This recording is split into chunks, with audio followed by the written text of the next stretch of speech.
You're listening to the official podcast for the Games Institute.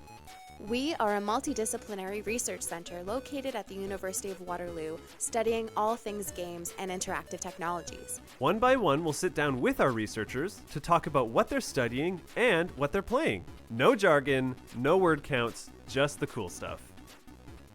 Hello and welcome back to the Games Institute podcast. I'm your host, Marisa Benjamin. And I'm Tobin Rossico. And today we have probably one of our most filled rooms ever because we are joined by Three Panel Contrast. Hello. Hello.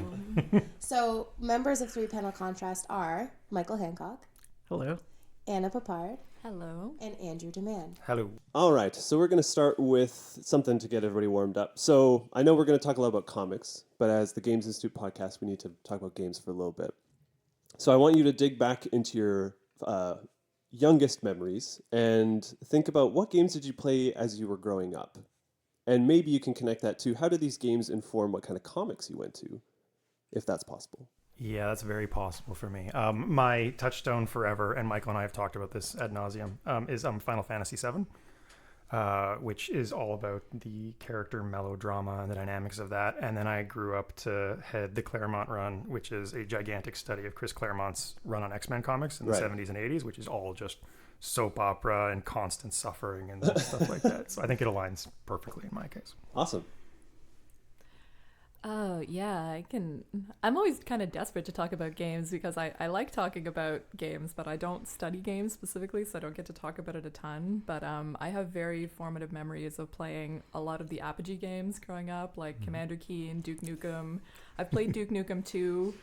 I've probably lost a year of my life playing Duke Nukem 2, which is sad because that's not really a super involving or narratively complex game in any way. And a lot of King's Quest games and Space Quest, it was a dominating compulsion of my early life to try to convince my sister to sit down for a few hours and play with me, my older sister, but she was always too cool. So anytime that I could convince her to play King's Quest with me was a good day.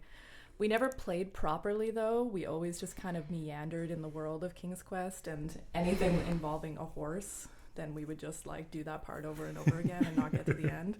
So, we played stereotypical girls, which is, funny. And I mean that as a joke. But girls obviously play different video games in different ways. I have no idea if that connects to my comics interest at all. It does connect to how I read comics a little bit. We were actually just talking a couple of minutes ago about I never remember plots of comics. I sort of remember images and moments, and that's a little bit how I played video games. Even when I would play Commander Keen, I would just kind of dwell in that world a little bit and add personalities to the monsters. But I don't know. I don't know if there's a super obvious connection between my love of those things and my love of comics, except perhaps my ability to sexualize animated characters of all types. But that maybe is going to get us too far off the rails, so I'll stop. Can you give us a quick pitch of what Commander Keen is? Because I don't even know that one. You don't know No. Commander Keen? Oh, okay. Well, it's a really fabulous, side-scroll, computer game, Okay. I guess. That's probably why I don't know it. I don't play okay. much. And especially of that era, probably. See, I didn't have a Nintendo growing up. We played computer games. My There you dad go. was a professor at Queen's in engineering. So we often got given sort of shareware games and stuff, Right. through the department and stuff. Yeah. So, and yeah, we had an early laptop. I remember in the early 90s that I used to play Commander Keen on.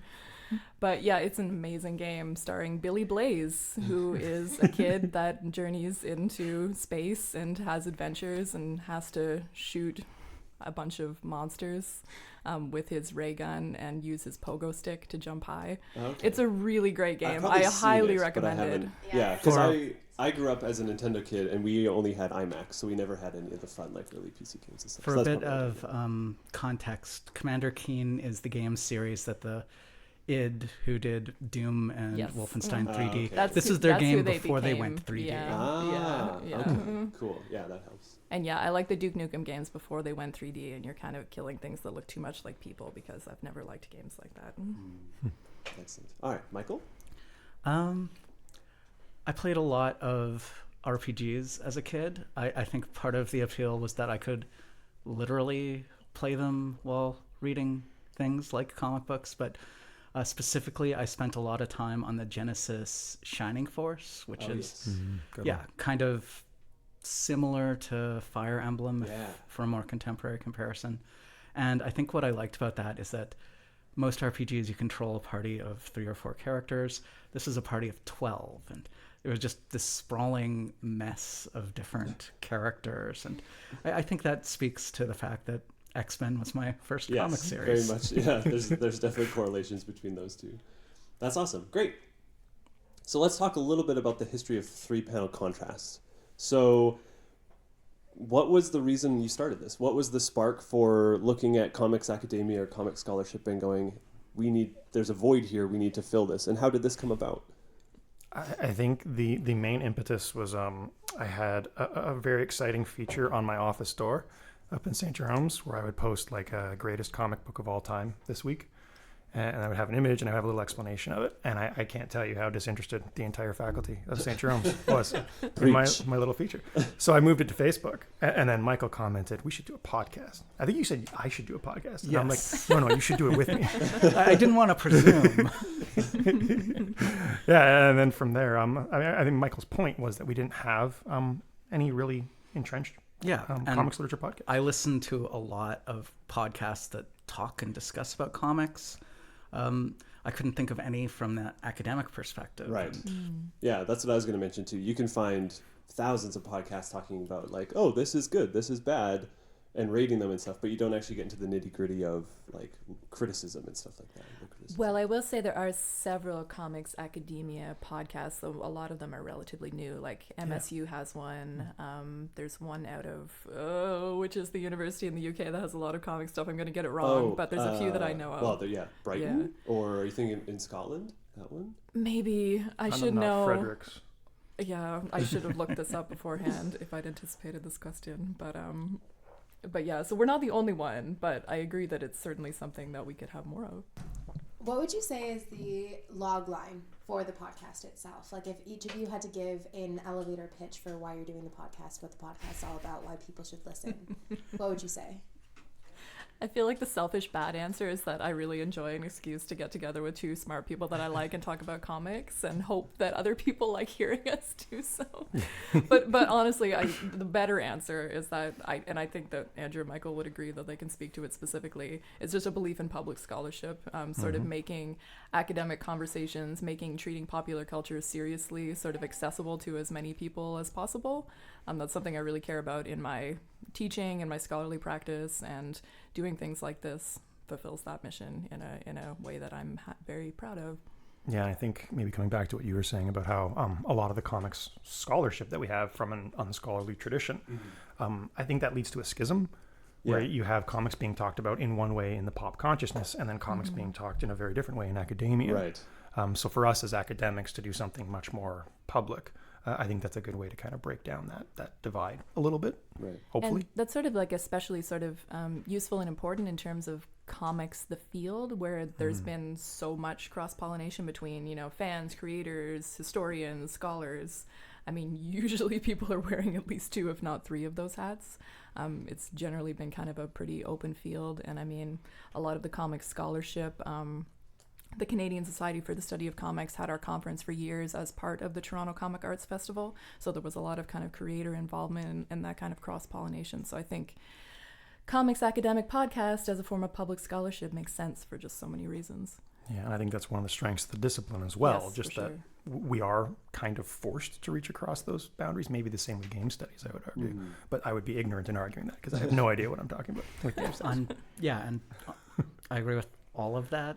On a very selfish level, that as someone who is still dipping their toes into into comic studies, the podcast has been a great way to talk about comics without taking on some very intimidating scholarship, or without having to.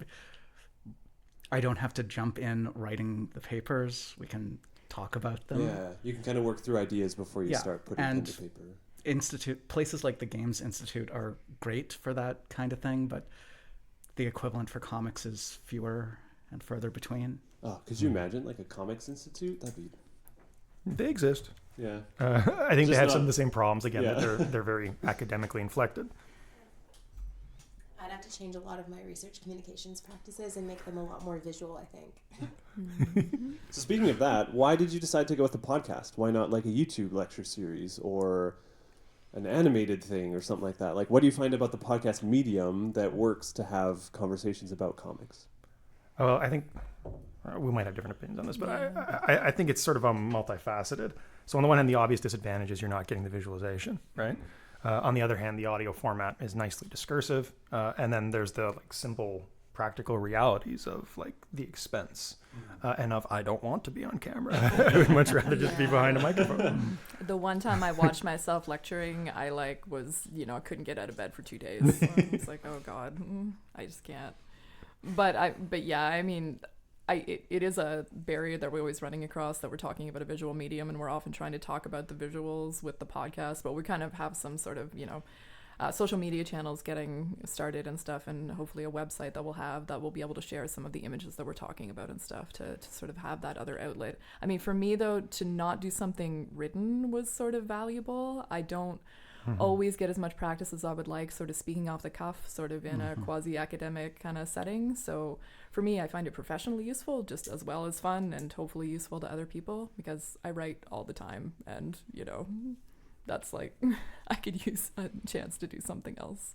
And I listen to a lot of podcasts, but I watch much fewer video podcasts, just because podcasts are much easier, I think, to work into your everyday life in a way that the video form isn't. It requires more attention.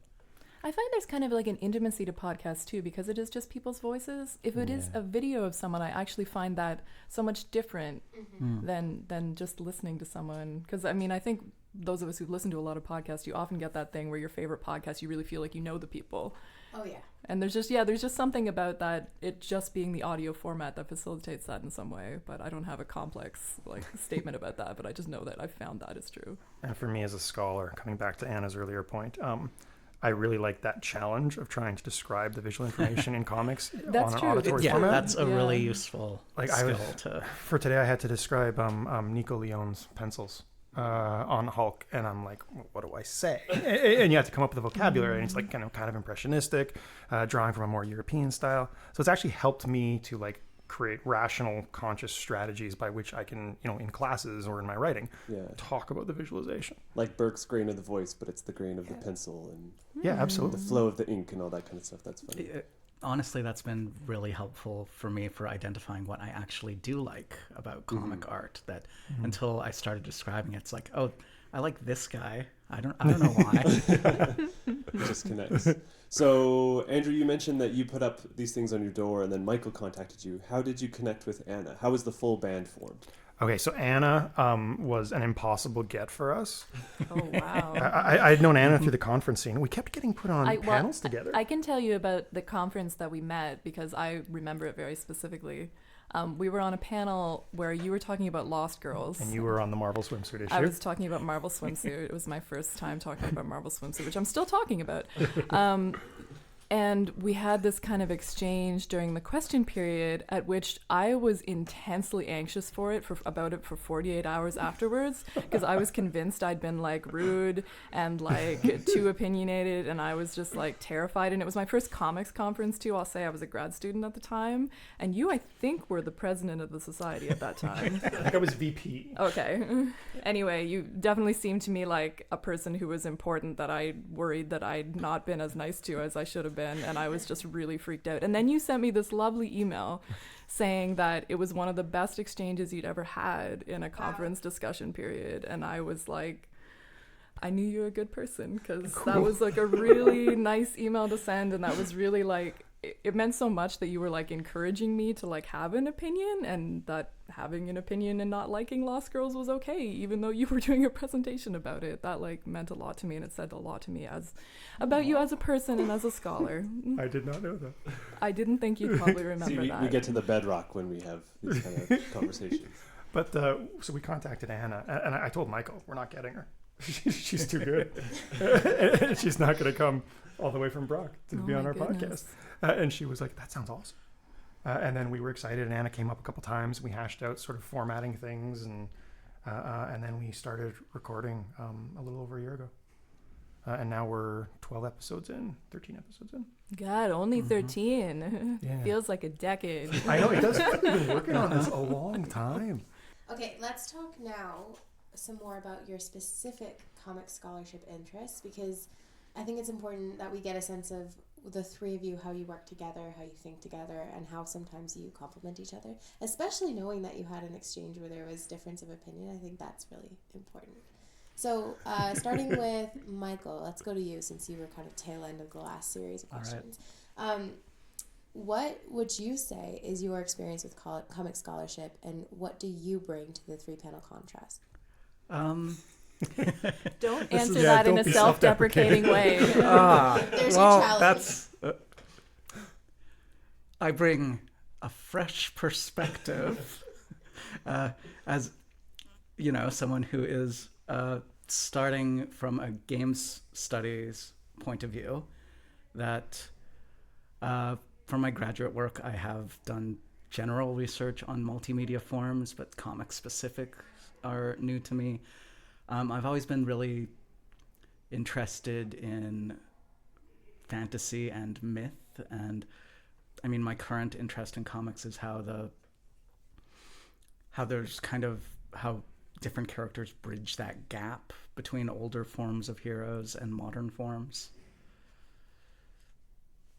Do you look back like all the way to ancient hero myths? Yeah, I mean, I'm specifically looking at Hercules and Thor in their Marvel versions. Yes. So, yeah, we chatted about that when you came onto our podcast too.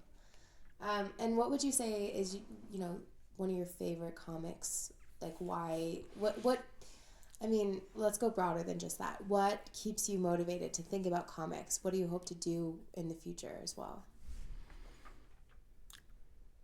I'll start with the first part of that because it's an answer I don't think people might expect, and then go broad. I have read every issue of the Sonic the Hedgehog comic book series, which has been going more or less. It's started with Archie, and I think IDW publishes it now, and it's been going pretty continuously since 1996. And just the idea that you can construct a whole comic book universe out of this weird video game mascot, and the depth that can be given to that with the right writer and the right artist.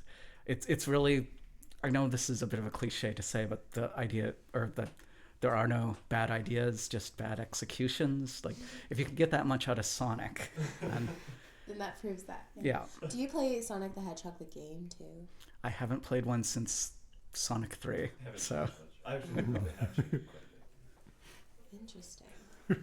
And yeah, so what motivates you when it comes to comics and studying comics? Because I remember you were talking about how you decided to shift into comic studies to freshen up your academic repertoire, and then you were always a lover of it. But what keeps you motivated into the long term talking about comics? I think what really interests me about comics is that the way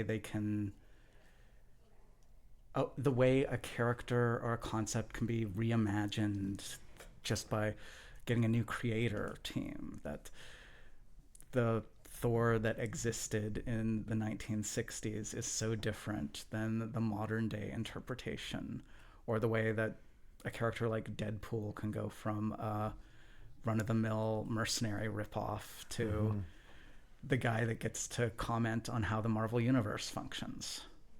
That the way that you can transform ideas really appeals to me. Thank you. Anna, what is your specialization inside the world of comic scholarship? So most of my comics work is about representations of the body, mostly in superhero comics. I read a lot of comics theory and research sort of outside of that, but in terms of stuff that I've specifically written, it's mostly all superhero stuff. So yeah, I wrote a dissertation on Marvel Comics called, I should know what my own dissertation is called, Embodiments of Multiplicity in Marvel Comics. sorry, that's not even, it's Reading the Superhuman Embodiments of Multiplicity in Marvel Comics. It's a terrible title, and that's what it's called. And I know for a fact that there's a typo in the abstract of the published version. Anyway, don't read it. Read my other publications instead. So yeah, just talking about representations of gender, race, sexuality in superhero comic books in terms of bodily representation. One of the things that drew me to superhero comics as a thing that would intersect with a lot of my existing academic interests and personal interests was the fact that they represent identity through the body, which, despite all the political problems with representation in the genre, I find a really kind of empowering idea. I'm somebody who's like struggled with, accepting their own body for most of my life. I'm really tall, and that like caused me a lot of like psychological stress as a teenager. And, just like sort of learning to like sort of accept that, and that your body can be sort of a reflection of your identity depending on how you want to work with your body and represent your body and clothe your body and move your body and work on your body. When I first started reading superhero comics a lot, sort of when I was about 23, I would say. I read them a little bit when I was a teenager, but access was always an issue, so I didn't really start reading regularly until my early 20s. But it really actually helped me with some of those bodily issues, which I know like you wouldn't think, because again, we just think about it being such a like misogynist, sexist genre, all of these things. And yet, to be fair, most of my sort of identificatory characters when I first started reading were male characters. But at the same time, as much as a character like Daredevil is this really problematic disability metaphor, for me, who's like so anxious about my personal appearance and, just like has so much anxiety about just moving through the world, the idea of being through your body so connected with the world around you and, living without fear is just, it's like a good like sort of rejig of your consciousness, and like figuring out why that appeals to you so much can kind of help you figure out some of the ways that you're uncomfortable with your own body and your own existence in space.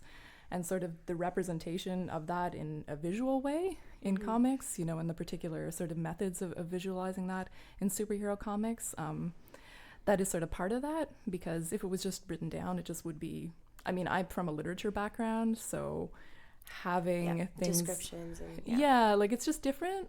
And this was just sort of a whole new way of looking at things and seeing things and thinking about things for me. And I still am excited by those things. I still can get very excited if I am reading something like a Daredevil comic and there's one of those kind of a series of panels where he's just frozen in motion in the cityscape impossibly high above the buildings, and I'm like, yes, exactly. I wish I could be frozen in the noisy, fast-paced, terrifying city the way he's able to be frozen like that as a superhero on a comic book page, and that just keeps me coming back. That's really interesting and like resonates with different things in me. But I also think that this is a space where comic scholarship and game scholarship really do overlap, because there's a lot of necessary research being done on bodies and representation inside video games and what that means. Do you ever look at video games for this reason? I read some video game research and things. In terms of my ability to speak to video games, it's very hampered by the fact that I really don't game much as an adult. I haven't had a system in years. So I read some of the research, especially as it intersects with representations of female bodies and stuff, which I've done quite a bit of work on. There's not enough stuff, it seems to me, always about representation of men in video games, but I would love to be pointed to some good stuff. I've researching sort of, powerful women, super women, that kind of stuff. People go to games a lot. I've read lots of stuff about Lara Croft and, that kind of thing. But yeah, then I see all the ads for something like Red Dead Redemption, and people are talking about this being like the most artistically pleasing video game ever. And I was like, why have we not mastered the problem of like not being able to draw men other than looking like concrete blocks? Because that's not what cowboys looked like. They were malnourished and skinny, and this just is really, as a scholar of the Western also, this is offensive to me, and it bothers me. Did you ever hear that comment? I'm gonna paraphrase this horribly, but one video game company was challenged on why they don't draw people differently, or why they don't draw women as protagonist that you can play through, and their answer was like, oh, it's just too difficult to move away from this template, it's more hours. Yes, And I'm you're aware looking of at this. yeah, and I always kind of go back to that as like, that is such a flimsy excuse. But the fact that it made it through all of the different PR stop points means that for some reason there's a psychology underneath it of why people are drawing this way and creating this way. Or, you know, maybe it's just marketing and then they're doing a really poor job at coding it. But there's really something more here with bodies and the relationship between the consumer and the people who create it too. So I'm curious with comic scholarship, especially the relationship between the person who's drawing the page, if like this over sexualization of the body and the curves that they're drawing.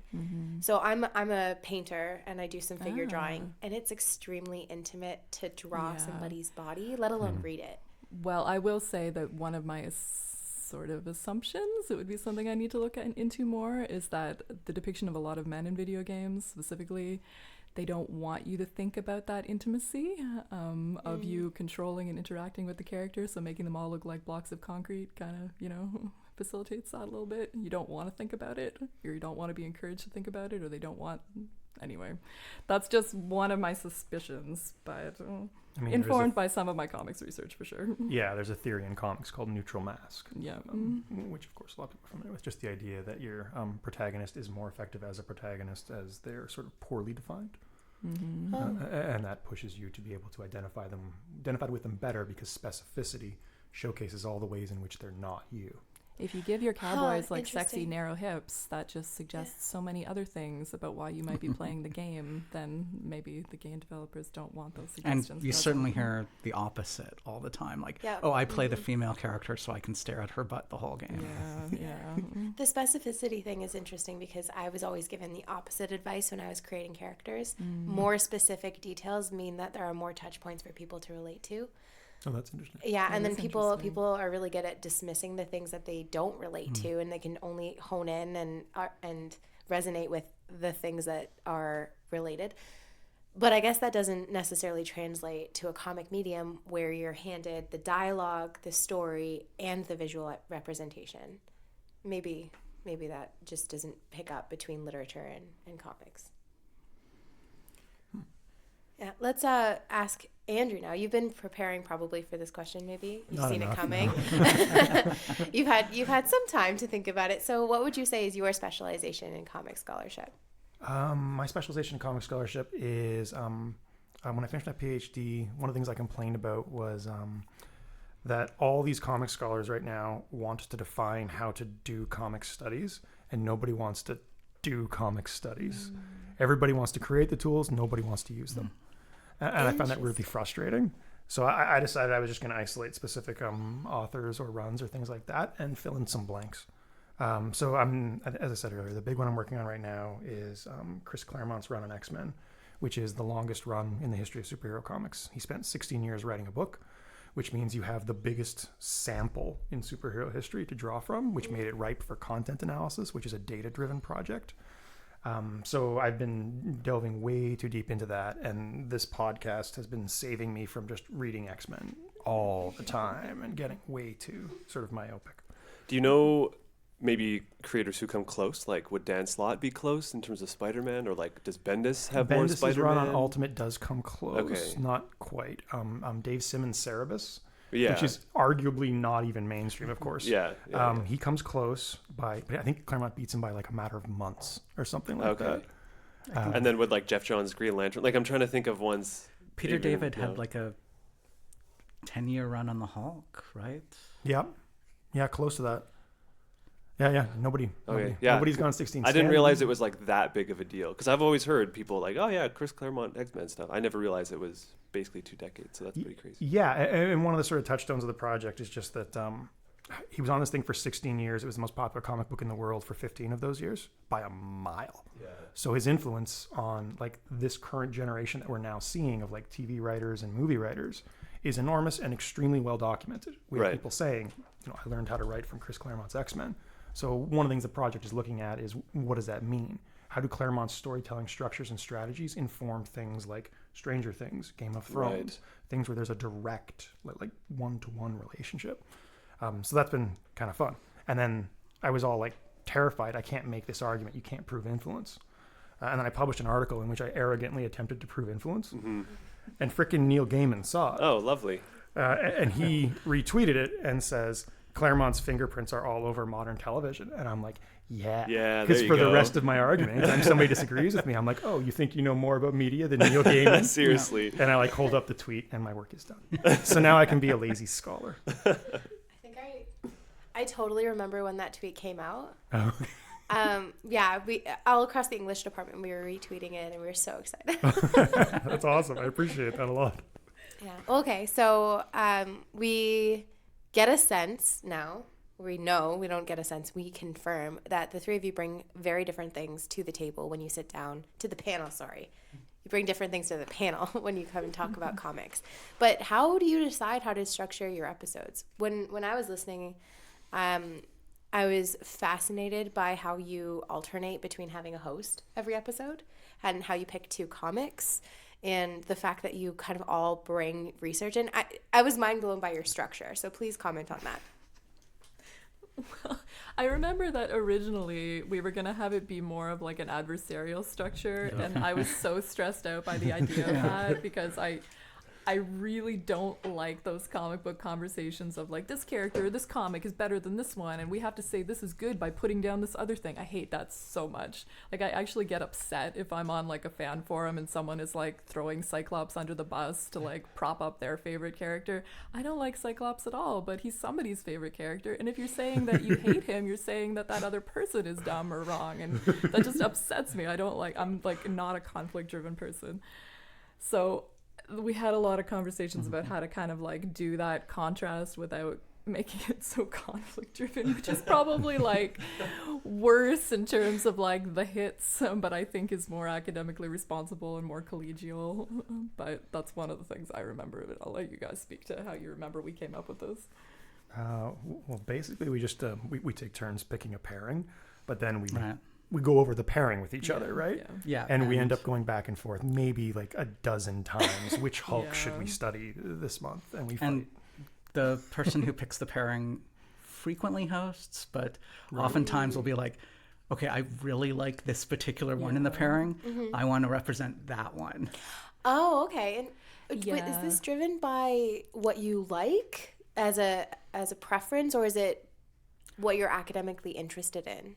I think Maybe. those two overlap a lot for Yeah, us. that's true. That's good, yeah. Well, I think we've run into some issues too with, I think the way we have been trying to do it is a person picks the pairing and then they're the one that hosts. But we've had certain things where, you know, if we're doing She-Hulk and I'm the host and I'm making kind of two guys kind of talk about why She-Hulk matters, it's like a little bit of like a not great look. So like some sort of instances like that, just sort of like the realities of whatever, the fact that we exist in a cultural context broader than the podcast sort of interfere. Or I remember there being another episode where we were doing sort of fantasy and sort of game related comics, and I didn't really feel super qualified to, or one of the ones that we're recording later today is a horror one, and I always I'm not going to talk about one of the horror comics.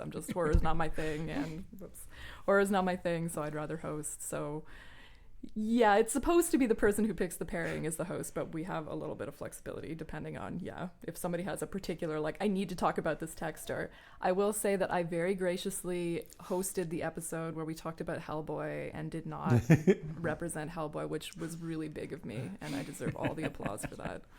And So then the host guides the panel and then the other two contribute the content? yeah, we each get designated one book. Yeah. I was just going to say Michael threatened to fight me over Emily Carroll's Through the Woods for an upcoming one because it was that or EC. And I actually called EC and he said, good, because I would have fought you.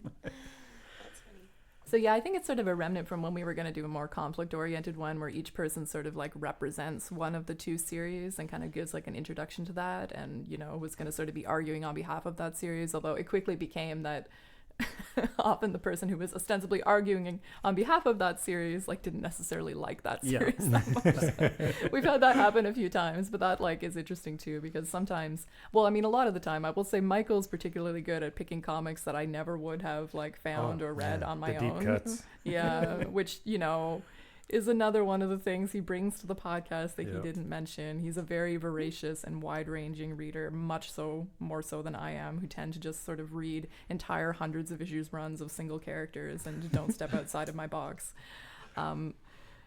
So yeah, and then that contributes to a lot of really interesting conversations. Well, I'll put in a plug for the Waterloo Public Library's comic collection, which is amazing. Do you have any standout episodes that you've recorded? Favorite comics that you've contrasted? Oh, that's a good question.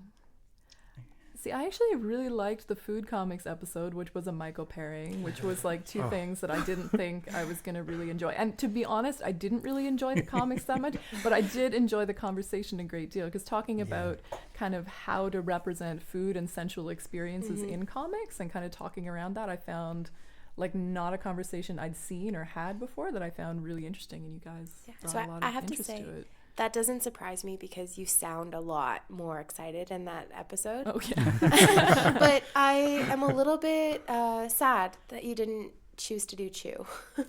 We almost You did. mentioned about it. it, Yeah. It was Yep. discussed. I was like, But it no. was just a little. I wanted to take something. I think we talked about this in the episode, but something a little more grounded in its approach to food, which we wound up Nistle's Relish. yeah, with Delicious in the Dungeon, manga about hunting things and eating them. Very cool. I mean, she would have been a little bit too much of an easy pick in a way because it's just so much about food.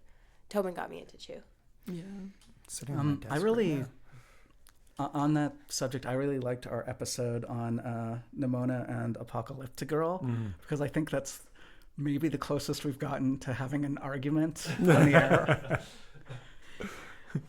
Well, yeah, like about Apocalyptic Girl. Yeah. Yeah.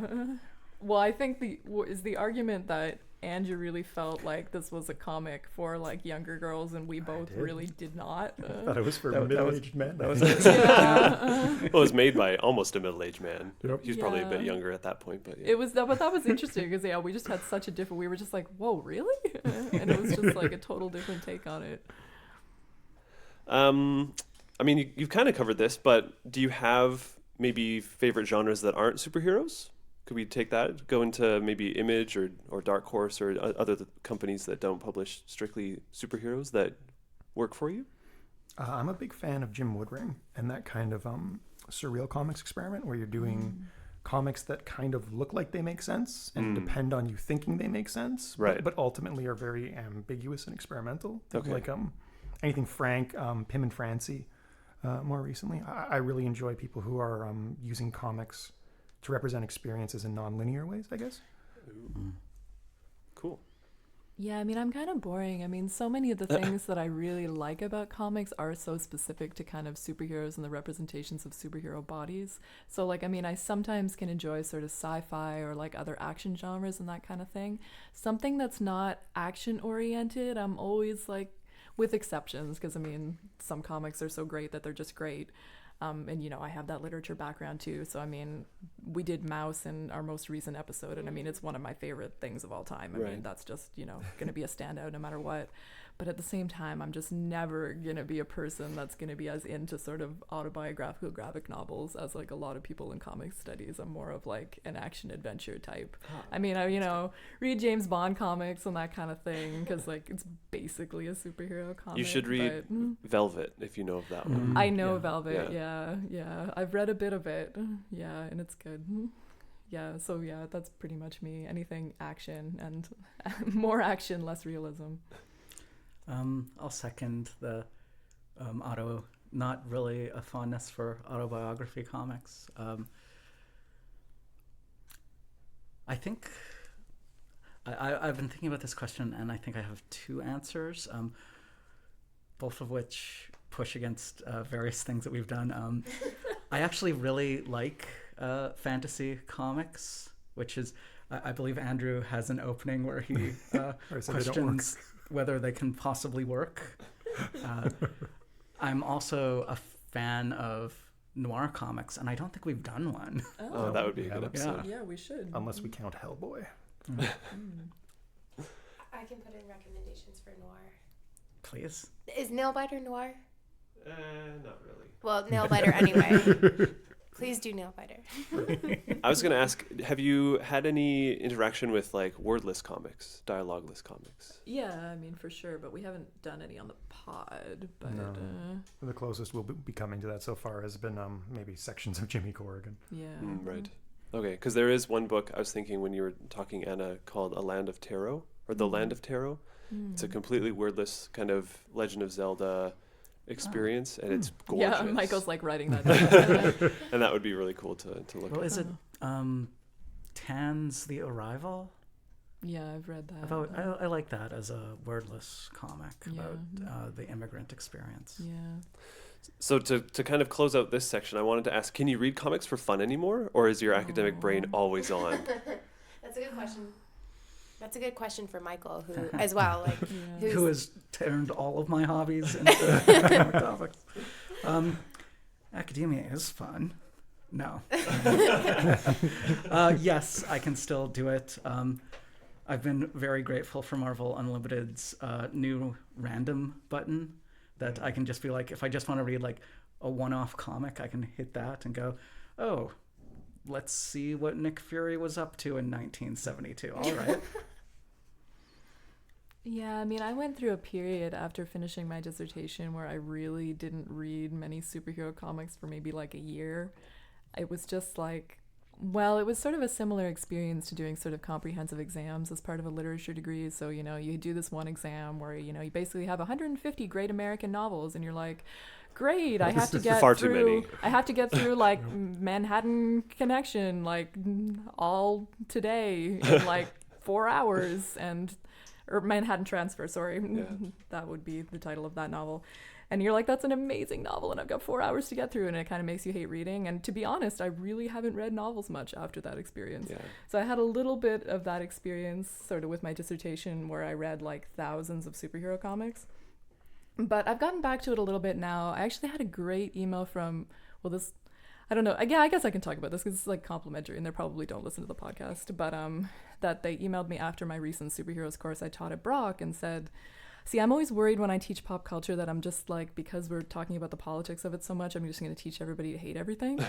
But I had this email and she was like, I went to see Spider-Man Far From Home and taking your class made me enjoy it so much more. Oh, awesome. And I was like, That's that is amazing because I do feel like that when I really enjoy a superhero comic now. I don't read them as voraciously as I used to, but when Right. I read something really good, I do feel like I love it more because of how much I've thought about it, how much research I've done. I appreciate when it's done really well because I know so much about it now.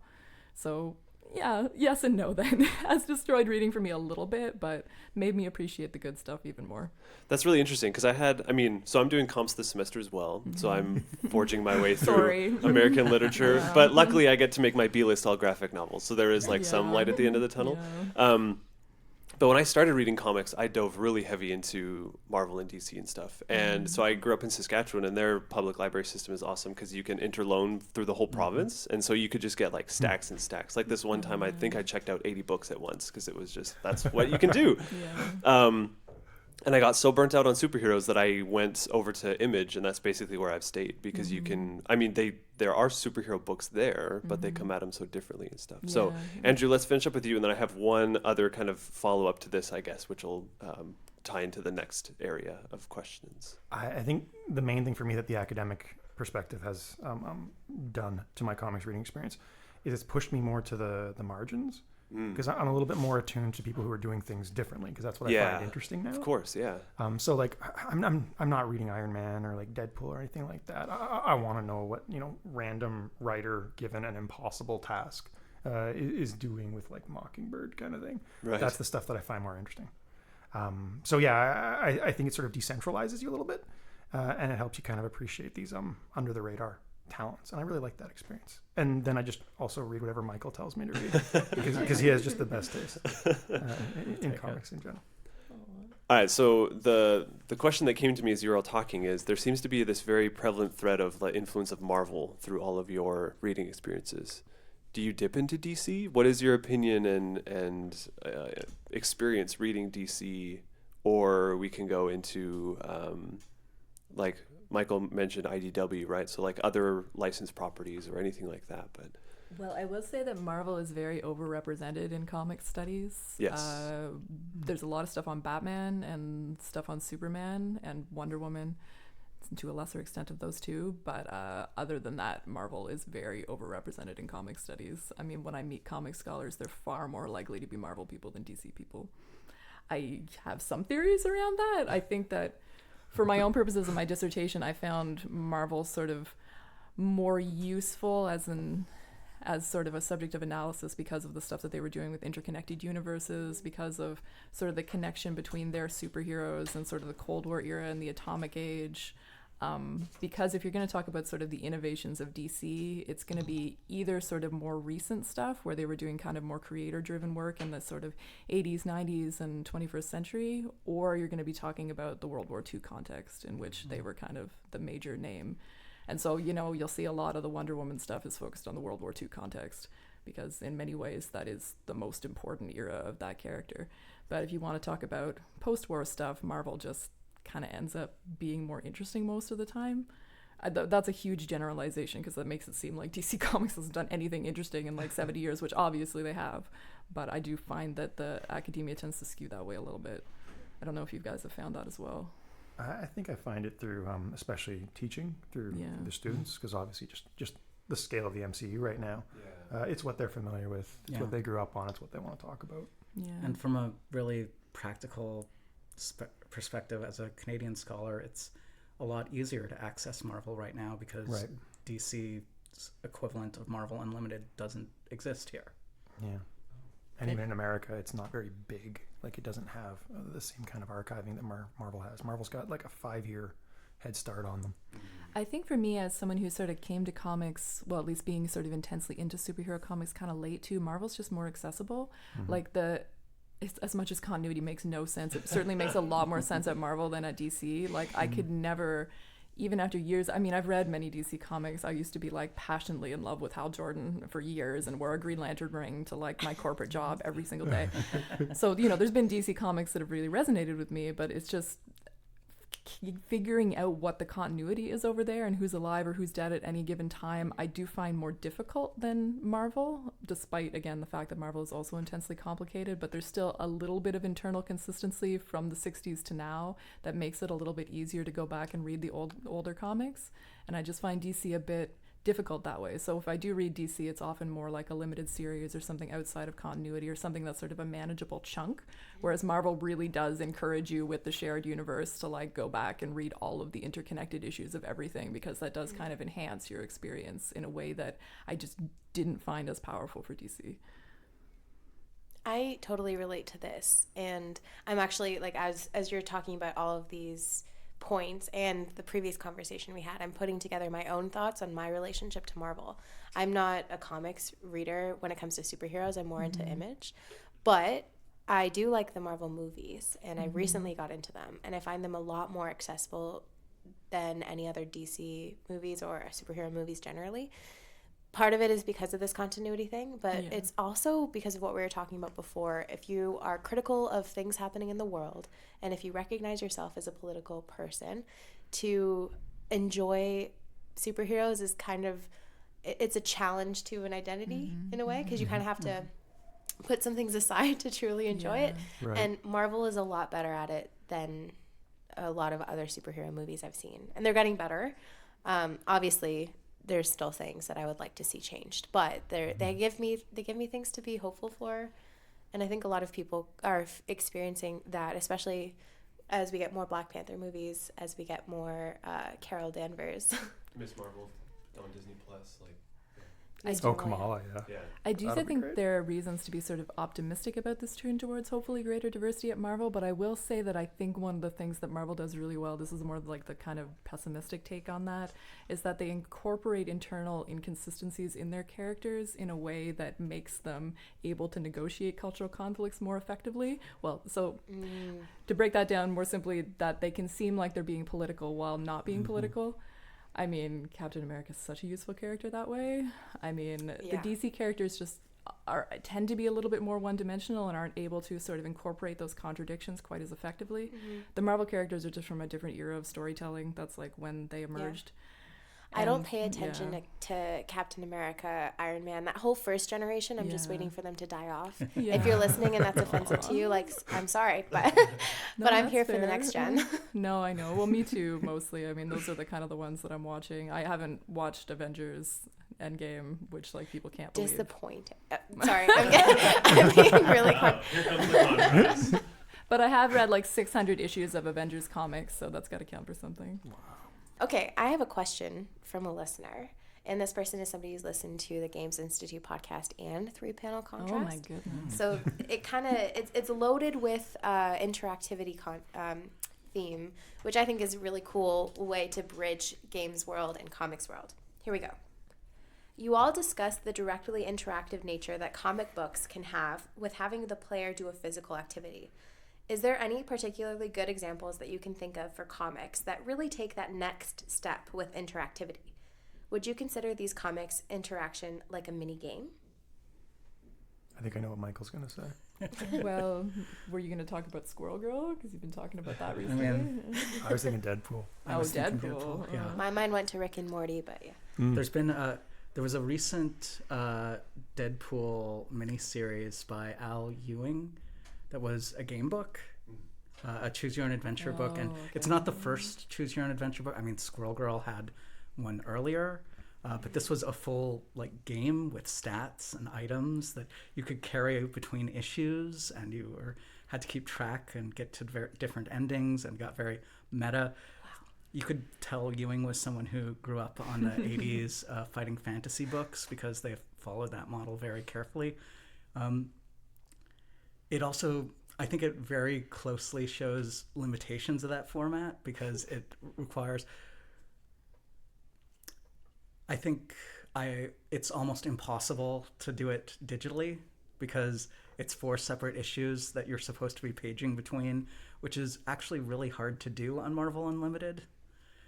But the material version of it, where you've got one bound graphic novel, makes it just a pleasure to kind of go through and play. And yeah, it's really fun in some of its materiality. It asks you to do things like cut out this page and fold it up, and now you've got 2 dice. Yeah, and Deadpool's perfect for that because he can comment on the fact that he is on the other page and you are slicing him open with scissors now. That's really clever. I will. One of our last episodes, I made a really impassioned defense of Chris Ware's Jimmy Corrigan, and lost. But I will hold that up as an example of a comic that does the same. Lose. Do you feel like there's kind of a threshold of something that is perhaps more engaging in terms of interactivity? So obviously, Michael, your example is very like, if you're destroying the comic in some form and reforging it to function as needed. But one of the first things as a very young comic reader that blew my mind was there was a issue of Scott Snyder's Batman where you just had to rotate the book. And that blew my mind that you could do stuff like that. So do you feel like something like that is sufficient, or does it need to be like reforging the materiality of the comic rather than and you did Extremity too, where he has the landscape and Jimmy Corrigan is the portrait of it. Yeah, okay, yeah. I'm not super familiar with Jimmy Corrigan. Yeah, that same idea. So well, I mean, for me that's just the interactivity thing is just almost inherent in comics though. Like I gave a research talk yesterday at the Games Institute about superheroes and sexuality, and something that I wanted to write in the introduction to that book that I didn't, but I'll talk about now, is that one of my earliest and most dominant comics memory was this issue of Amazing Spider-Man that was from the JMS and John Romita Jr. run, I believe. Which was, I didn't have that many comics growing up, but this was one I like picked up at the gas station and I read like 12 times. Well, 24 times. And there was like this one panel where like, you know, it's the trope of Peter Parker had some kind of like nightmare about the supervillain or something, and he wakes up in bed like all sweaty and bare-chested, and like there's like a panel showing him in bed all sweaty and bare-chested. I stared at that panel for a long time and thought through my complex feelings about it. And comics allow you to stare at that panel for as long as you want. I mean, I'm still from the like taping television shows VHS era. And I used to tape all the episodes of Lois and Clark New Adventures of Superman and then like rewatch all the scenes of like Dean Cain shirtless or like whatever. And like we would pause and like, you know, be on news groups and make like photo like manipulations and stuff, and like that was kind of what you did. But comics are like already like that.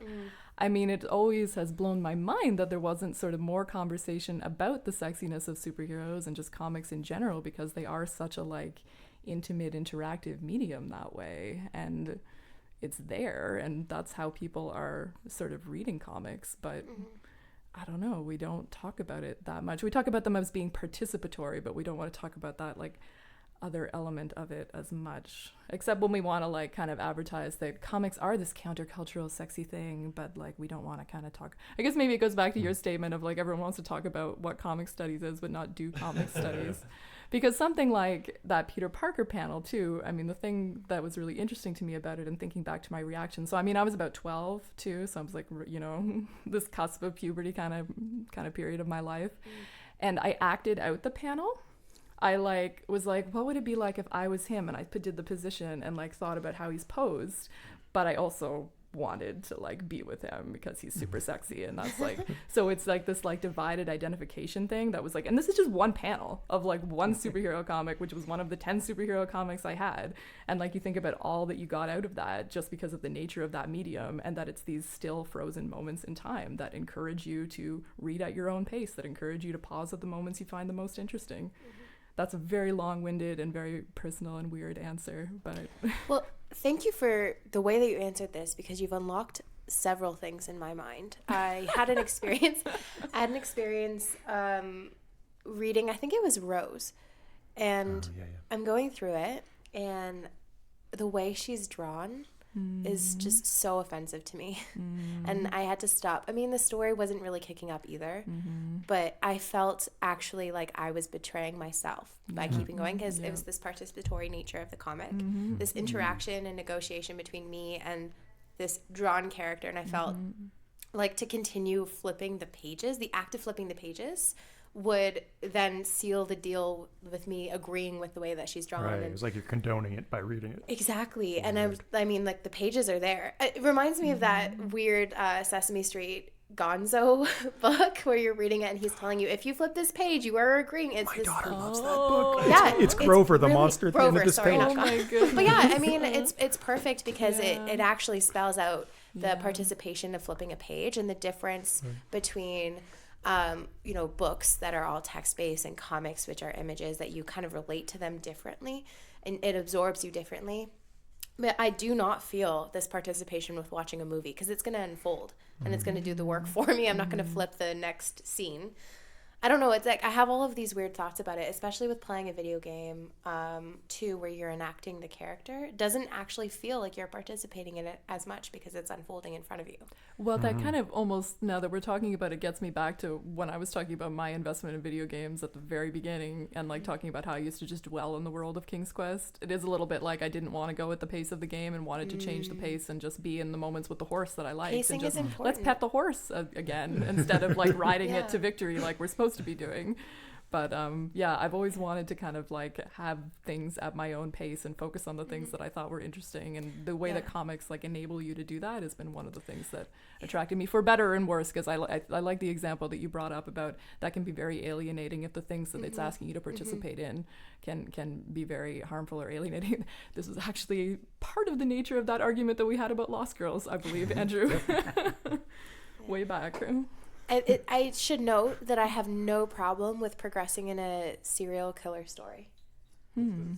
Yeah, like I've been reading Bedlam, and apparently it offends some people. It's just too much. He says it's too much. But I have no problem with it. It's something about the body specifically, and agreeing with this portrayal of feminism and sexuality. And I think this is kind of an interesting way to conceive of how things change across media. The pacing is an important thing. The relationship to the protagonist is an important thing. World building, engagement, interaction.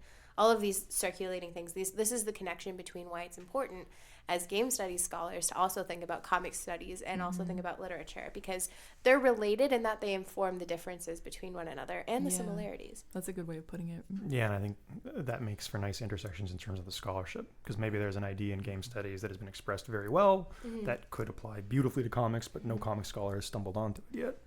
So being able to kind of import ends up being very efficient. I'm really interested in this pacing notion because it relates to the on the rails idea of game studies. Maybe Michael, if this is interesting to you, you can speak to it, like the relationship between pacing and comics and how that is similar to being on the rails and having autonomy when you're playing a game. I'm a big fan of web comics, and I'm usually really fascinated when web comics go to printed collections, because obviously that's a major pace change. That one of the things I like about web comics is for a comic that is every day, that it becomes such a routine part of your life. Yeah. Whereas for one that's a week, it becomes like such a anticipatory thing where the story unfolds so slowly and every page has to be a complete unit unto itself. Whereas you put it into a collection and suddenly you're just flipping through.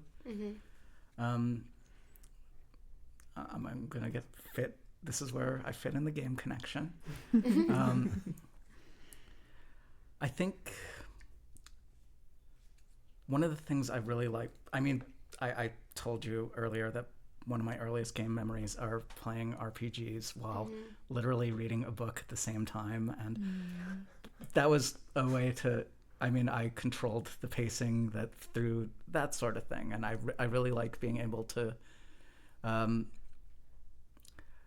always preferred games where you can take that kind of leisurely approach when you want, or get really deep and I'm going to focus on this and play an hour straight without giving the controller over to my brother. I like where you're going with that, because it speaks to, like, with games there's choice in how you engage with it in many ways. With comics there's still choice, but it's within different limitations. And I also wanted to point out one of the things that really frustrates me when I'm reading a graphic novel or comic is if I flip the page, I can see what's going to happen at the bottom right corner. And I know some artists are aware of this, and so they'll kind of do page layout specifically to not give you that big reveal. But with, when you're reading a book, sometimes I'll read like the sentences coming in the right corner. It has a different effect. Comics kind of pull that carpet out from underneath you and they kind of show it to you all at once. I like the big reveal, which is, I think, why I'm more drawn to choose your own adventure, kind of flipping through. There's one of my favorite authors, Chuck Palahniuk. He did his Invisible Monsters remix with the intentionality of to have people flipping through and seeing what's going to happen in advance and then tricking them. I think that's really interesting. And I think I would like to see more comics that kind of play around with that so that I don't get spoiled. See, that's so funny because like it's such a personality thing. I always read the end of a book, but I don't even like watching new television series because I want to know that there's going to be a good payoff at the end. So I like to go back and watch a series that's already ended, and then I go on Wikipedia to see how the final season goes to make sure I'm not wasting my time. That is so different. I know. People are infuriated by that when I tell them, but I'm just like, I don't care about spoilers. I want to know exactly what I'm getting in for. I think one of the places where this kind of foreshadowing happens a lot in comics, at least traditionally, was the comic book cover, right? You give a sense of what it will be, but there's no guarantee that will actually happen anywhere in the comic. I used to study pulps, and they kind of are related to comics, except the main difference is, well, not the main difference, there's probably several, but one of the differences, they don't pull a photo that represents the story. They can just they take a picture that will force the readers to read, and then it's really deceptive. Early comic books, like superhero comics and stuff, were very much like that. They would just be like, it would be like some image of Superman doing some outrageous thing on the cover, but it has nothing to do with the story. That's very much from the pulp legacy. Yeah. Although I so much prefer that to the generic, here is Superman standing. By the comic. An image of Superman standing is just like such a poor excuse for a cover. Like, have him... Well, now I'm trying to think of like a really great Superman cover, and like there's just so many good ones. have him tell Lois, "I'm not going to save you this time." As he does on so many covers. Yep. Let's talk about the MCU as a theme to close out. So my interest in comics now is adaptation, and the MCU as adaptations. Do you find them to be effective? Do you find them to be true to the medium? Let's start with those two and see what happens. I would say no, not true to the medium.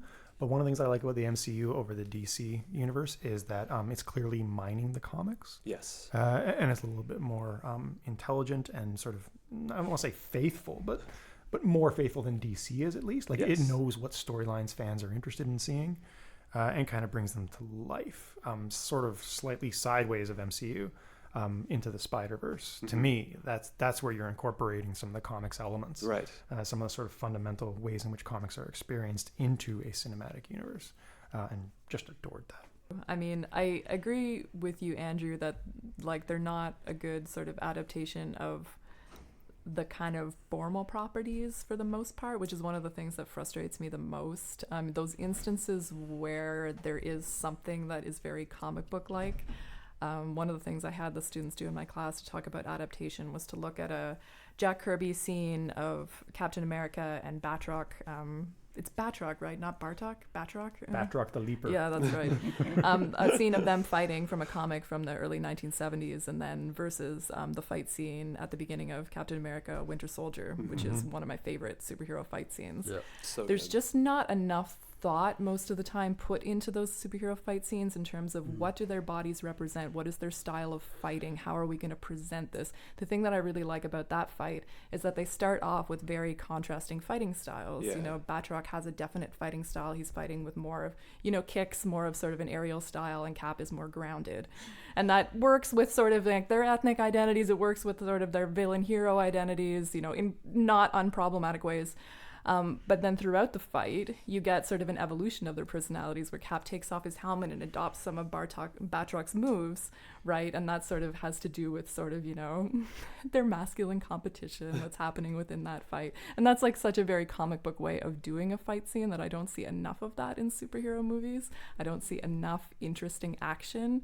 Like, I really liked Spider-Man Homecoming, and yet I found myself checking my phone during the action scenes. And in a comic book, those are my favorite part. I liked everything else about the movie. I liked the character work a lot. It was funny. It was charming. And yet the action scenes, I'm just like, they're so boring. I don't know. This reminds me of what I was going to say about your point, Andrew, which was that I think that the Marvel movies are doing a good job at sort of figuring out things, sort of stories that people want to see, but it's also that there's more of kind of a respect for the source material, like as not terrible, which like I think a lot of the DC movies are still struggling with. They're embarrassed by their source material. Interesting. And so many of the X-Men movies have had that problem. I mean, they're just like, we have to make these goofy X-Men like believable Well, somehow. the fact that the X-Men movies, the thing they mind the most is the 90s cartoon. Yeah. That says a lot about anxiety of influence. Right. Yeah, but I mean, yeah, if you just like treat the material as like having like a value and you're not embarrassed by that, I think that people end up responding to those types of movies a little better. So it's a little bit about faithfulness, but it's also just sort of about like fidelity to the spirit of the thing, right? Because I mean, when we're talking about adaptation, it's like nobody liked that Watchmen adaptation, you know? Nobody likes like taking the panels directly but then changing the ending radically, and like everybody's just upset about that, right? Even though I'm a little bit of a defender about that movie, but that's a whole other topic. I come in with a completely different perspective because I'm like, why bother with the source material sometimes? Oh, wow. Yeah, I mean, the thing is, I feel like there's a lot of gatekeeping when it comes to who gets to be a fan of the MCU. Oh yeah, no, for sure. Because there's so much. And I mean, sure, like I'm not here to say that that's not allowed, but then I start to wonder how people can like get over the fear of producing anything anymore, because I would be so terrified of being called out about fidelity, and then I go, my pendulum swings all the way to the other side of like, well, who cares whatsoever, and just, you know, there's so much quote unquote source material out there that there might as well be no source material. You can just change it up. Well, maybe that's I think that works well with my favorite superhero movie, which is I'll get to that just a second, but I think as far as the Marvel Cinematic Universe goes, my favorite part of it is probably the way that it's worked accumulatively. I mostly was not a huge fan of Endgame, but I still had the moment when the heroes returned.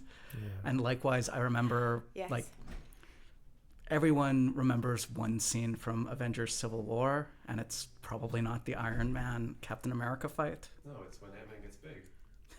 Yeah, it's that fight. It's the fight at the airport. Yeah. The fight at the Yeah, and It makes no sense. I think the cinematic universe has, at least in those instances, captured the sense of the comic book crossover, the feel of it. I mean, comic book crossovers are not my favorite part of comics, but I will recognize that they did a good job of adapting that. But my favorite superhero movie is the Miles Morales Spider-Man movie. Yeah. That yes. yeah, because How could that I think not that be? one above, because it's so much more willing to go into this suspended, this hyper state of belief that the superheroes can act like absurd and strange, and it lets you do. Superhero fights are not realistic, and it goes into that like the Kingpin is this impossibly huge human being, and it puts in the special effects, the sounds while they're moving. It's great. Well, that's exactly like one of the things I don't like about the Daredevil television show. It's like it makes him so grounded and tries to make him such a ground level hero. And I'm like, no, he's a guy that like jumps off the top of buildings and like can do all of these impossible things. And just having him be so grounded is, I don't know, it drives me crazy. It's like not like the comic book version of him at all, because action doesn't make sense in comic books. That's why I like it. I mean, I'll do the kind of like gatekeeping-y thing just like a little bit in terms of like just like a little bit of a pushback about like the source material doesn't matter. I agree, and I think that gatekeeping is like really bad, but like at the same time it's like it gives me a little bit of a pain in my heart with something like the Jessica Jones television show. I met people who, and I won't name any names, that were contributing to like an academic anthology about Jessica Jones, which has since come out, and none of them felt compelled to go back and read the comic. It's a wonderful comic. Like, I understand with just like, you don't have to read 500 issues of Iron Man to like be a fan of Iron Man, and yet when the source material is wonderful, the like hostility towards the idea of going back and reading it, it's a bit of an anti-comics thing, like more than anything I find. And you know, I think I've talked about on our podcast before the way you know, the creators of The Incredibles, you know, they deny that it's based on Fantastic Four, and they deny having read any Fantastic Four, and like think that that's completely immaterial. And yet I'm like, for me, I'm like, Lee Kirby Fantastic Four is one of the greatest American cultural creations. I am passionate about it to a degree that I can't even talk about it. And so to just be like, that doesn't matter, we're doing our own thing, and to just totally deny that influence, I can't go there. I can't go there, because there's been too many wonderful Spider-Man stories or Iron Man stories or Daredevil stories, and these things matter, and they are wonderful artistic creations in their own right. So to just be that none of the source material matters, I can't go there. I do wish that people were inspired to kind of watch the movies and then go back and read some of the good stuff, although I totally understand that you don't have to do that, and also that it can be so much to wade through so much bad stuff to find those moments of good stuff that I don't expect people to do that necessarily. But still, that's my slight, minor, not conflict-driven pushback. Well, my comment was like purposefully antagonistic, because I love. No, I genuinely think that these are like these challenges are generative, because it forces you to think about why bother with source material.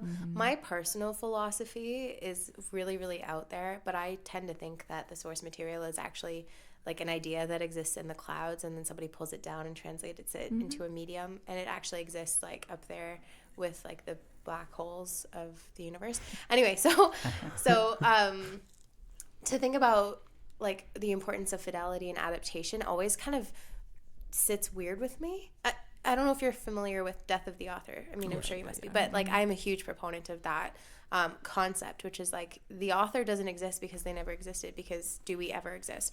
So, anyway, the spiral down here is when you start to talk about the difference between comics and movies and games and the translation between them, the fidelity is going to get lost because that's what happens with mediums. But the fans also dramatically change. And so how do you do proper fan service to somebody who's only ever going to watch the movies and only ever going to read the comics?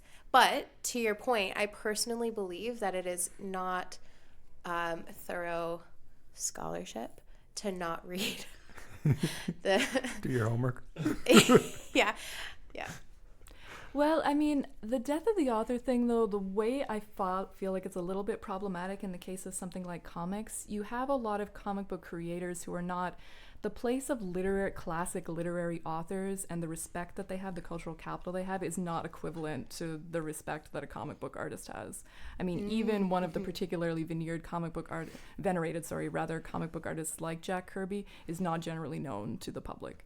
So, like, when I'm saying I'm a little bit insulted by the just Lee and Kirby Fantastic Four doesn't matter, we're doing our own thing, you have a case where the family of that creator is still fighting for rights and money that he was denied, and like respect and all of these things. So to kind of be like the author doesn't matter, it's a little bit tougher in comics where we're still trying to like convince people these authors do matter. So like it's like we're not really at the point of being able to reject them because we haven't actually acknowledged them to begin with. So that's where some of my pushback on some of that is coming, just from that media sort of historical kind of like culturally specific space. That convinces me. I don't have to no both things are right. It's just I'm just saying it's complicated, right? I think where my mental line is like, these things are important because you have to recognize that nothing happens in a vacuum. Yes. Context is important. But at the same time, if people start to then swing it the other way and use their relationship to the source material as capital over somebody else's right to enjoy it, then I start to be like, okay, here's no. And you know, comics certainly has a history of that side of things as well. Yeah, it gets real toxic sometimes. Yeah, people get left out of the conversation in the world of comics and the world of games. And so I think it has to happen on a case-by-case basis, like this conversation, to know when when it's really important to know who author is and how to properly serve them, and then to know how that relationship matters to the fans. And one of the things we should be bringing to sort of the conversation about, you know, like how does being a fan of the MCU versus comics, or which comics, or like whatever, how that kind of works, we should have like a healthy sense of respect for the fact that there are so many different versions of these characters and everybody has a different favorite version. And like that's no different than like your version of Captain America being Chris Evans versus mine being like Steranko or something. Like, I mean, it just depends, right? We each have a different kind of place that we invest in that character, and all of those ways can be valid. And it's totally related to your own personal identity that you bring to the table. Exactly. Yep. Yeah. All right. So it's been a very wonderful conversation. We are going to end with hopefully a challenging question, although I have some assumptions as to what the answers will be already. So we'll see if that comes to pass. So what do you think is the most important comic ever created and why? I'll start. Oh, wow. The Life and Times of Scrooge McDuck. Okay, wasn't expecting that one. That's good. Why? Why do you think that? I kind of wish, I definitely wish I looked up the author's name before venturing so boldly into it. Here, I'll do a quick Google. I can never remember. Don Rosa and someone are the chief Scrooge McDuck writers. So basically the idea behind The Life and Times of Scrooge McDuck is that it collected every single time someone had referred to Scrooge McDuck's past in the comics and put it into one long, century-long life. And it's essentially a retelling of 19th century America, putting Scrooge in the role of this model American who represents basically everything about American frontierism and the idea of pulling yourself up by the bootstraps. And it's such an interesting look at this is what makes America, this is what makes Disney to an extent, and from someone who is not American. And it absolutely fascinates me in that regard. So it's Don Rosa and Carl Barks? Is that Yes. I came up with that while you were talking, but I didn't know what to interrupt. I think Barks was the He's the original creator, Right. it seems like. Yeah, Barks. And Todd created Klein all of lettered these it, connections. so gotta throw Yeah. the letter up there. So it's a little bit of a flippant answer, but That's I not a kind of flippant believe it answer. too. Well, I mean, Scrooge McDuck is really important in comic studies. Some of the earliest, sort of most influential comic studies work was done on those comics. So. Mine is kind of directly related to what we were just talking about, which is I would go with Fantastic Four #1 from 1961, Lee Kirby. It's the foundation of modern superhero storytelling. Superheroes with personal problems, starts there. The way we do superheroes in the 21st century, all of it can be traced back to that, is my longer argument that I would have to make at another time. I've made it many times in student lectures, and I don't know whether I've convinced them, but it's my argument. Cheat. 2 honorable mentions. I would go Action Comics #1, because obviously that's where it starts. I would go Understanding Comics by Scott McCloud, because that creates the academic field. And then I would say Raw Magazine, which in the 1980s, I mean, it's more or less where we got Mouse from, but more importantly, it was the first real sort of fusion of high art culture with comics works in general, and it was a massive recruiting station for like this entire generation of graphic narrative. Good answer. Yeah, I didn't get any of those, so that's good. I'm happy. That's good. All right, well. Tobin wrote down Watchmen, Dark Knight Returns, Spider-Man, Batman, The Boys. What? No, that's Video game. They're not related. The Boys, The Tick, I Kill Giants. That was for a different. I love I Kill Giants. We did a podcast about it. Yeah. I was going to ask about the movie adaptation, but we're out of time. Yeah. I think I'm still the only one who's seen it. Yeah. Yeah. We could keep this conversation going for so much longer because I still have so many questions. But yeah, I think this is more than awesome for today. So especially since you're going to be in this room for another, they're going to be recording another 2 podcasts today. So listeners, stay tuned for that. Subscribe to 3 Panel Contrast. Listen to these wonderful, smart people. And where can we find you online? You can find us on Twitter at 3 as in the number 3 Panel Contrast, and other than that, we're just on Podbean. If you search for 3 Panel Contrast, you'll find our website. Yeah, I listen to you through iTunes as well. Oh Yes, yeah, we're on it's iTunes, on all Spotify, the major Stitcher, all that platforms. stuff. Yeah. Awesome. And shortly we will be having a YouTube video of Anna's talk coming live. Oh dear. From I yesterday. will not be watching that. We've gone over my issues with watching myself lecture, but other people are encouraged to. Other people are strongly encouraged to. Oh, thank you so much for coming. Thank all the way you over so here. much for having us. Thank you This for was having so us. much fun. This was so much fun for us too. Right, Tobin? That's right. Thank you.